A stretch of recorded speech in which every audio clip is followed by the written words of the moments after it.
হাদিকে আওয়ামী লীগের সন্ত্রাসীরা নির্মমভাবে গুলি করে হত্যা করেছে। আমরা তার প্রতিবাদে ফুটিয়ার ময়দান থেকে স্পষ্টভাবে ঘোষণা করতে চাই, আমরা জুলাই যুদ্ধবাদীগুলির বেঁচে থাকবো। বাংলাদেশের রাজ্যে কোন ধরনের ভারতীয় দূরত্ববাদের এক বিন্দু পরিমাণে জায়গা হতে দেব না।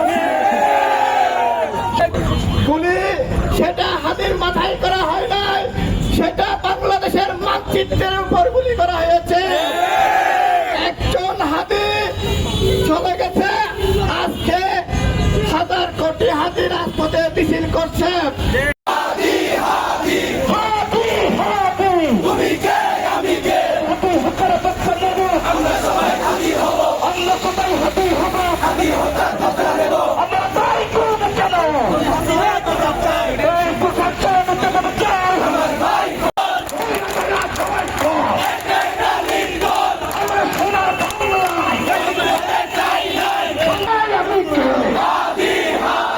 আমরা সবাই হাজির হব,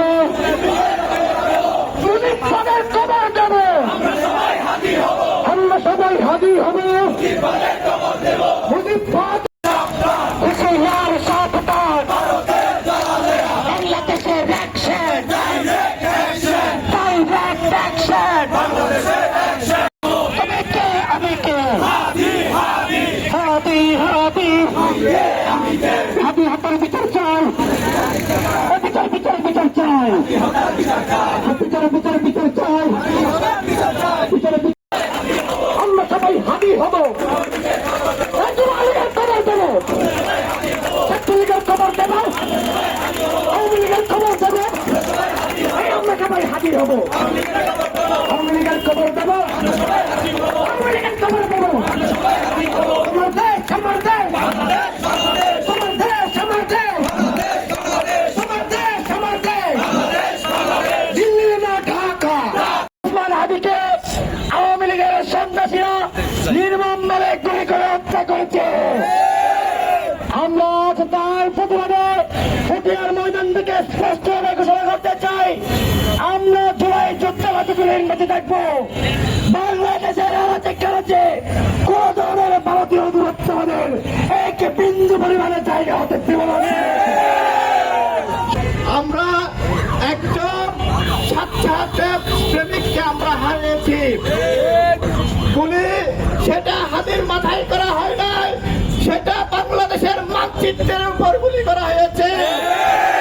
একজন হাতি চলে গেছে, আজকে হাজার কোটি হাতি রাজপথে মিছিল করছে।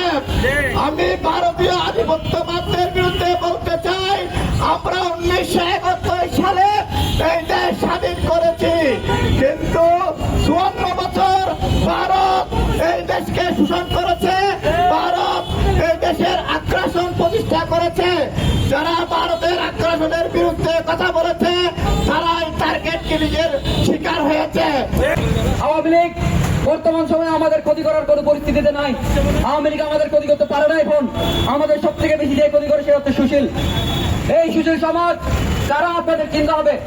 এই সুশীল সমাজ হচ্ছে ভারতের বিরুদ্ধে কথা বললে, মুজিবের বিরুদ্ধে কথা বললে, শাহবাগের বিরুদ্ধে কথা বললে, ভারতীয় আধিপত্যবাদের বিরুদ্ধে কথা বললে যাদের মন কাঁদে, যাদের চোখে অশ্রু চলে আসে, তারা হচ্ছে সুশীল।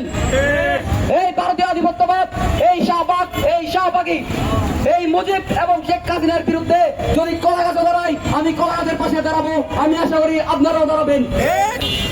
আমাদের 24-এর গণঅভ্যুত্থানের ইনকিলাব মঞ্চের হাদি ভাই ভারতের আধিপত্য বিরোধীর তার অবস্থান ছিল সবসময়। এই জন্য দূষর আওয়ামী লীগের সহায়তায় আওয়ামী লীগের এজেন্ডা বাস্তব করেছে, তাকে খুন করে। আমি এসেছি এই বাংলাদেশের অন্তর্বর্তীকালীন সরকারকে একটা কথা জানান দিতে, যদি হাদি হত্যার বিচার না হয় তাহলে খুনিদের সাথে সাথে আপনাদের গুম আরাম হয়ে যাবে। আগামী 24 ঘন্টার মধ্যে ভারতীয় হাই কমিশনের সাথে কোন ধরনের বস্তাবস্তি না হলে তাহলে আপনাদের গুম আরাম হয়ে যাবে। আমাদের করতে হবে। আমরা যদি কিছু করি, এই সুশীল সমাজ আমাদের বলে আমরা মহব্বত, আমরা মহব্বত। যদি আমার আমার ভাইদের জীবন বাঁচানোর জন্য আমাকে মাফ করতে হয়, আমি 101 বার মাফ দিব। আজকের পর থেকে যেই মাফ দিবে তারপরে আমরা মাফ দিব, সোজা কথা আমাদের। আপনারা দেখছেন গতকাল তারা পুলিশ ঘুমাচ্ছে, ছাত্রলীগ এই কুত্তালীগ ছবি তুলে ফেসবুকে পোস্ট করছে, আপনারা থেকে কি আশা করতে পারে? বাংলাদেশের ভারতীয় আগ্রাসনের জন্য এরা কিভাবে লুটপাট করেছে, সেই লুটপাট গত 54 বছরে যারাই ক্ষমতায় এসেছে তারা কখনো বন্ধ করতে পারেনি। আমাদের হাদি ভাই যে কালচারাল ব্যাটিস্টের বিরুদ্ধে লড়াই করেছেন, সেই লড়াই আমাদেরকে প্রত্যেকের হাদি ভাইয়ের হয়ে আমাদেরকে সে লড়াই চালিয়ে যেতে হবে। যেখানে কালচারাল ব্যাটিস্ট মাথা ছাড়া দিবে, সেখানে অবশ্যই ভারতীয় আধিপত্য এবং লীগের দূষররা লুকিয়ে থাকে। সেজন্য আমাদেরকে তাদের বিরুদ্ধে লড়াই চালিয়ে যেতে হবে। আমি মরার জন্য প্রস্তুত, তারপরে ভারতীয় আগ্রাসন আমাদের থেকে কমাতে পারবে না, মুজিববাদের আগ্রাসন আমাদের থেকে কমাতে পারবে না। আর প্রশাসনের বিরুদ্ধে একটা কথা বলতে চাই, আপনারা হয়তো হাতে চুরি পরে বসে থাকেন, আপনাদের সামনে একটা ছাত্রলীগের কর্মী ফেসবুকে পোস্ট দিয়ে বসে থাকে, পিছনে পুলিশ আপনাদের ঘুমায়। কেন আপনারা 17 বছর কি ঘুমান নাই, নাকি এখনো পর্যন্ত ঘুমে নির্ঘুমে কাটাচ্ছেন আপনারা? আধিপত্যবাদ বিরোধী শক্তির অন্যতম আইকনিক যোদ্ধা, জুলাই আন্দোলনের সম্মুখ সারির নেতা জনাব শরীফ ওসমান হাদি রাহিমাহুল্লাহ আমাদের থেকে বিদায় নিয়েছেন। আল্লাহ তাআলা তার শাহাদাতকে কবুল করুন। আজ আমি আপনাদেরকে কোন শোকের বার্তা শোনাতে আসিনি, কোন শোকের বার্তা শুনিয়ে আপনাদের অশ্রু ঝরাতে আসিনি। আজ আমি এখানে এসেছি একমাত্র ওসমান হাদির সেই অসমাপ্ত লড়াইয়ে শরীক হবার আহ্বান করতে, যেই অসমাপ্ত লড়াই ওসমান হাদি শুরু করেছিলেন, যেই লড়াইয়ে অশ্রু নয় রক্ত ঝরাতে হয়, যেই লড়াইয়ে সম্পদ নয় জীবন বিসর্জন দিতে হয়, সেই লড়াইয়ে শোকের বার্তা নয় দ্রোহের আগুন জ্বালাতে হয়।